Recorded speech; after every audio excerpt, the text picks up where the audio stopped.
Assalamualaikum sahabat ruang belajar, apa kabar semuanya? Semoga sehat selalu. Ketemu lagi dengan saya Eko Prasetyo, selamat datang di channel Ruang Belajar. Banyak orang ingin melakukan perubahan, melakukan perbaikan, tapi tetap saja mereka sulit mewujudkan perubahan itu. Mereka berkali-kali mengalami kegagalan. Mungkin salah satu dari kalian pernah mengalami kondisi itu. Ingin berubah, berkali-kali mencoba, tapi tetap saja stuck. Gak ada hal yang bisa kita perbaiki. Pertanyaannya, kenapa sih seperti itu? Di video kali ini, saya ingin memaparkan beberapa penyebab yang menghambat proses transformasi diri. Jadi, simak terus video ini sampai selesai ya, agar kita bisa mendapatkan sebuah pandangan yang lebih holistik tentang penyebab utama kenapa kita gagal dalam proses transformasi diri.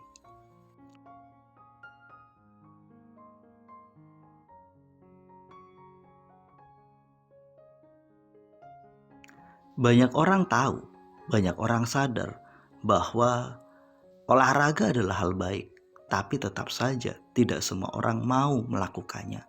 Mereka punya kesadaran, mereka punya keinginan untuk rutin berolahraga, tapi ketika mengeksekusi, mereka gagal melakukannya. Semua orang juga tahu bahwa membaca adalah sesuatu hal yang sangat luar biasa. Ini adalah habit yang sangat hebat, tapi tetap saja tidak semua orang mampu melakukannya. Mereka ingin membangun kebiasaan membaca, tapi berkali-kali mereka melakukannya, berkali-kali juga mereka gagal meraihnya.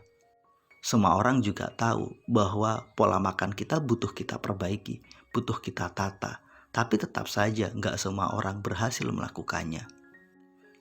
Untuk berubah, punya pengetahuan saja nggak cukup. Untuk berubah, punya niat saja juga nggak cukup. Pengetahuan dan niat itu harus kita imbangi dengan keseriusan dalam tindakan. Itu juga harus kita imbangi dengan mindset yang benar. Perubahan tanpa tindakan yang terencana, perubahan tanpa mindset yang tepat, itu adalah perubahan yang membabi buta dan punya potensi membuat kita mengalami kegagalan. Dalam proses melakukan transformasi dan perubahan diri, ada baiknya kita menghindari beberapa hal ini, karena beberapa hal inilah yang menjadi sumber kegagalan, yang menjadi sumber penghambat dalam proses transformasi diri kita.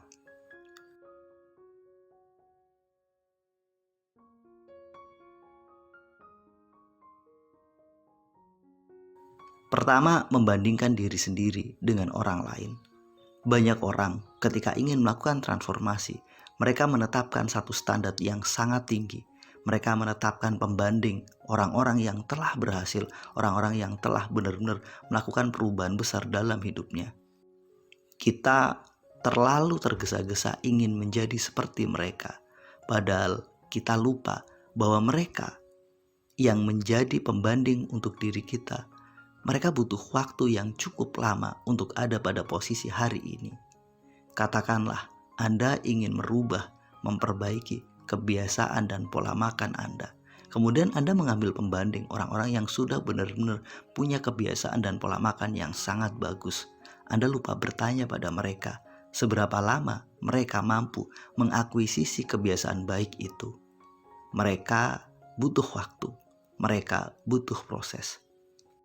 Kemudian ketika kita berproses baru beberapa minggu, kita menganggap, aduh saya kok nggak bisa seperti mereka ya. Padahal mereka yang hari ini berhasil itu butuh waktu lebih dari hanya sekedar 2 atau 3 minggu. Saya ingat cerita sahabat saya yang berhasil memperbaiki pola makannya. Ia berhenti makan karbohidrat dan menghindari gula. Ia fokus makan protein.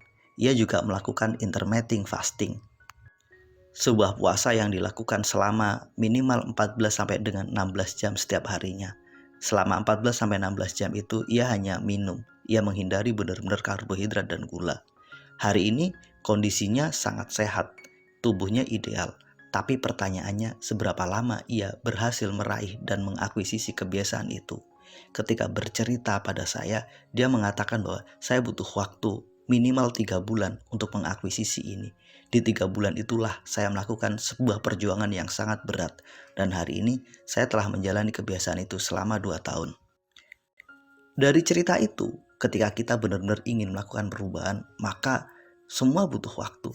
Nggak fair rasanya kita melakukan proses perbandingan diri kita dengan mereka yang telah berhasil mengakuisisi perubahan itu. Jadi fokus saja pada diri sendiri. Jangan membandingkan pencapaian kita dengan orang lain, karena itu yang membuat kita akan merasa minder, akan merasa nggak mampu, akan merasa gagal. Tetapkan target pribadi kita sebagai pembandingnya. Jangan menetapkan orang lain sebagai pembandingnya. Kita boleh berkaca pada orang lain, bukan sebagai pembanding, tapi lebih sebagai sebuah role model bahwa suatu saat nanti saya akan sampai pada titik itu.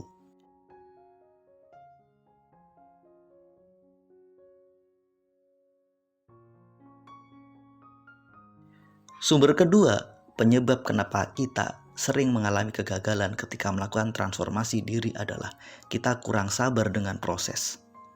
Kita sangat ingin semua berjalan dengan cepat, semua berjalan dengan mudah, semua berjalan secara instan. Padahal realitanya nggak seperti itu. Semua butuh waktu, semua butuh proses, dan kita harus bersabar dengan proses itu. Karena kita nggak sabar dengan proses, maka kadang kita terjebak melakukan sebuah proses transformasi diri secara sangat radikal. Transformasi itu dilakukan dengan menghasilkan rasa sakit yang luar biasa pada diri kita.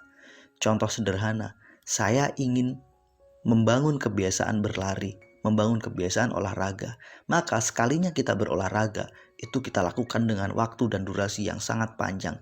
Akhirnya apa? Otot kita nggak siap, tubuh kita nggak siap. Yang terjadi, kita mengalami kesakitan dan traumatik. Efeknya, kita akan semakin merasa nggak nyaman dan malas untuk berolahraga.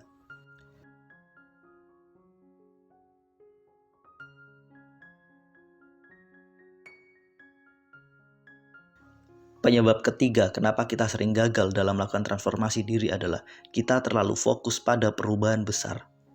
Kita lupa bahwa perubahan besar itu dimulai dari perubahan-perubahan kecil.